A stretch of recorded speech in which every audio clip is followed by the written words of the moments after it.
So నమస్తే everyone, welcome to RK education. So రీసెంట్గానే NTA అనేది ఆన్సర్కి అదేవిధంగా స్కానర్డ్ ఓఎంఆర్ షీట్ని రిలీజ్ చేసింది కదా.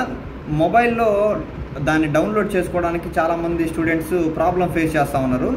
కానీ యూట్యూబ్లో ఏంటంటే కామెంట్స్లో చూసిన కంటెంట్ క్రియేటర్స్ కూడా మొబైల్ని అడ్డంగా తిప్పండి, నిలువుని తిప్పండి, కొనుక్కోబెట్టండి వచ్చిద్దని అంటున్నారు. నాకు కూడా ఏం కొంచెం కన్ఫ్యూజన్ ఉంది. ఒకసారి మనం ట్రై చేసి చూద్దాం లైవ్లో. సో దట్ వాళ్ళకు కూడా ఒక క్లారిటీ వస్తుంది అనమాట. ఒకసారి ఇదిగోండి అఫీషియల్ వెబ్సైట్లోకి వెళ్ళాను. సో వెళ్ళిన తర్వాత ఇట్లా వస్తుంది. ఇట్లా వచ్చిన తర్వాత దీన్ని స్క్రోల్ చేస్తే మనకి ఇక్కడ ఒకటి ఉంది. సో అది డౌన్లోడ్ చేస్తే ఏదో ఒక ఇన్స్ట్రక్షన్స్ ఈ ఫస్ట్ ఉంది కదా, ఇన్స్ట్రక్షన్స్ సంబంధించినటువంటి ఒక పేజీ ఒకటి డౌన్లోడ్ అవుతుంది. అది ఓకే, అది కాదు. సో నెక్స్ట్ వచ్చేసరికి ఇట్లా స్క్రోల్ చేస్తే ఇక్కడ ఉంది ఆన్సర్కి ఛాలెంజ్ ఫర్ నీట్ యూజీ అని ఒకటి ఉంది. ఇంక ఇవన్నీ మనకు పనికిరానియే. ఇంకా ఆటోమేటిక్గా మనం క్లిక్ చేయాల్సింది దీని మీదే. ఓకే, దీని మీద క్లిక్ చేశాను. చేసిన తర్వాత ఇట్లా వచ్చింది మనకు పేజీ. దీన్ని ఇట్లా స్క్రోల్ చేయమని చెప్పారు, చేసాము. డౌన్లోడ్ ఇన్ఫర్మేషన్ బులెటిన్ అన్నారు, చివరికి రమ్మన్నారు. వచ్చాను. వచ్చిన తర్వాత లాగిన్ బటన్ ఉంది. ఈ లాగిన్ బటన్ మీద కూడా క్లిక్ చేశాను. క్లిక్ చేసిన తర్వాత మనకి పేజ్ ఇలా ఉంది. దీన్ని కూడా స్క్రోల్ చేయండి అన్నారు. ఓకే చేశాను. ఓకే దొరికింది. ఇక్కడ అప్లికేషన్ నెంబర్ అదేవిధంగా పాస్వర్డ్, ఇక్కడ ఉన్న క్యాప్చా ఎంటర్ చేయమన్నారు. ఓకే, దీన్ని ఇప్పుడు ఎవరైతే అప్లికేషన్ నెంబరు వాళ్ళ పాస్వర్డ్ వాళ్ళు క్యాప్చా ఎంటర్ చేయండి. నేను కాసేపు వీడియో పాజ్ చేసి ఎంటర్ చేస్తా. సో ఓకే, నా యొక్క అప్లికేషన్ నెంబరు అదేవిధంగా పాస్వర్డ్ ఎంటర్ చేసా. ఇప్పుడు క్యాప్చా ఎంటర్ చేద్దాం. 8 పడిందా, 95. సో ఓకే, అన్నీ ఓకే. లాగిన్ చేశాను. ఓకే, ఇది కూడా లాగిన్ అయిపోయింది. లాగిన్ అయిపోయిన తర్వాత ఇట్లా వస్తుంది.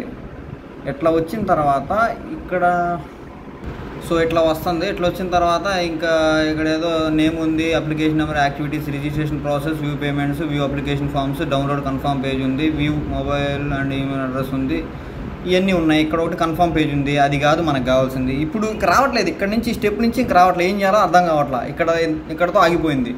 వీళ్ళు ఏమంటున్నారంటే కెమెరాని తిప్పండి, కెమెరాని మునుకోబెట్టండి అంటున్నారు. ఇప్పుడు కెమెరాని కూడా తిప్పి చూద్దాం. కెమెరా తిరిగిన తర్వాత ఇంకేముంది, ఇంకా రావట్లా అసలు. ఇక్కడ నుంచి స్టెప్ ఆగిపోతుంది. మరి ఏంది ఇది ఇట్లా జరుగుతుంది? ఇప్పుడు అంటే చాలామంది స్టూడెంట్స్ కూడా ఫేస్ చేస్తున్నటువంటి ప్రాబ్లం ఇదే. మై డియర్ కంటెంట్ క్రియేటర్స్ ఎవరైతే దీని గురించి డెప్త్గా వీడియో చేస్తున్నారో ఒకసారి ఈ ప్రాబ్లమ్ని మీకు ఏమన్నా మరి సాల్వ్ అవుతే చూడండి. అంటే ఇంకేదైనా రకంగా తిప్పాలా లేకపోతే నేను సరిగ్గా తిప్పలేదా అనేది నాకు కూడా కన్ఫ్యూజన్లో ఉన్నా. సో ఇట్లయితే మరి ఏం రావట్లేదు. మరి సైడ్కి కూడా అంటున్నా ఏం రావట్లేదు. ఒకసారి ఇటు నిలువుని తిప్పితే అప్పుడు ఇట్లా వస్తుంది. ఇంక ఇదే ఫైనల్. సో ఇదే ఫైనల్ అనమాట. ఇంక మరేంటి, ఎక్కడ మనకు కావాల్సినటువంటి డాక్యుమెంట్ మనం డౌన్లోడ్ చేసుకోగలం. ఎక్కడ నొక్కితే ఏం వస్తుంది, ఇదేదో చేంజ్ పాస్వర్డ్ అయ్యేదో పడ్డాయి ఆప్షన్స్. సో ఇది గైస్, దయచేసి ఇదిగో ఇట్లాంటి ప్రాబ్లం వస్తుంది. ఇప్పుడు ఈ ప్రాబ్లమ్ని ఎట్లా సాల్వ్ చేయాలనేది అర్థం కావట్లేదు. ఇక్కడ అంటే ఎట్లా డౌన్లోడ్ చేసుకోవాలి, లేకపోతే నేను రావడమే కంప్లీట్గా రాంగ్ స్టెప్తో వచ్చానా? సో దీనికి సొల్యూషన్ ఏంటనేది అంటే నేను ఆల్రెడీ వేరే వీడియోస్ చూస్తూ ఉంటే కింద కామెంట్స్ పెడతా ఉన్నారు. ఫోన్ని రొటేట్ చేయండి, ఫోన్ని రొటేట్ చేస్తే మీకు వచ్చిద్ది అని చెప్తా ఉన్నారు. ఇట్లా రొటేట్ చేస్తే అసలు ఏం రావట్లేదు. మరి నాకేం అర్థం కావట్లేదు. సో గైస్, మీకు కూడా సేమ్ ప్రాబ్లమేనా, లేకపోతే ఇంకేదైనా వస్తుందా, లేకపోతే నాకు కనబడతా ఉన్నా నేను దాన్ని ఓపెన్ చేయలేకపోతున్నానా ఆప్షన్ అనేది మీరు ఒకసారి కింద కామెంట్ చేసి చెప్పండి. ఓకేనా?